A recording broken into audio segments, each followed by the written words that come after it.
आणि तुम्हाला सांगू, खऱ्या अर्थानं बंधुत्वाचा आविष्कार आपल्याला पाहायचा असेल तर आपल्याला पंढरीच्या वारीमध्ये पाहायला मिळतो. आज आपण पाहतो की नववर्ष साजरे करण्याचे काही मोठ्या शहरामध्ये खूप टूम निघालेली आहे. मुंबईसारख्या शहरामध्ये तर 31 साजरा करण्यासाठी की 5-25 हजार लोक या Girgaon Chowpatty, gate of India या ठिकाणी जमा होतात आणि त्याच्यामध्ये 5-25 हजार लोकांच्या मध्ये 10-12 हजार स्त्रिया, 10-12 हजार पुरुष असतात.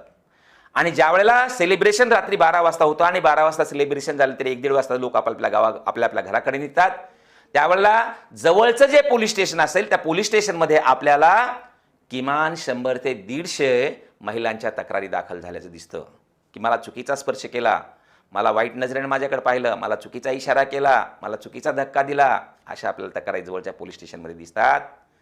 पण संत श्रेष्ठ ज्ञानेश्वर महाराज ज्येष्ठ वद्य अष्टमी, संत श्रेष्ठ तुकाराम महाराज ज्येष्ठ वद्य सप्तमी, इथून निघालेल्या दिंड्या पंढरपूरकडे जातात. 22 दिवसाचा प्रवास असतो आणि या 22 दिवसाच्या प्रवासामध्ये 2 लाख महिला आणि 2 लाख पुरुष रोज 22 दिवस वेगळ्या मुक्कामावर राहतात.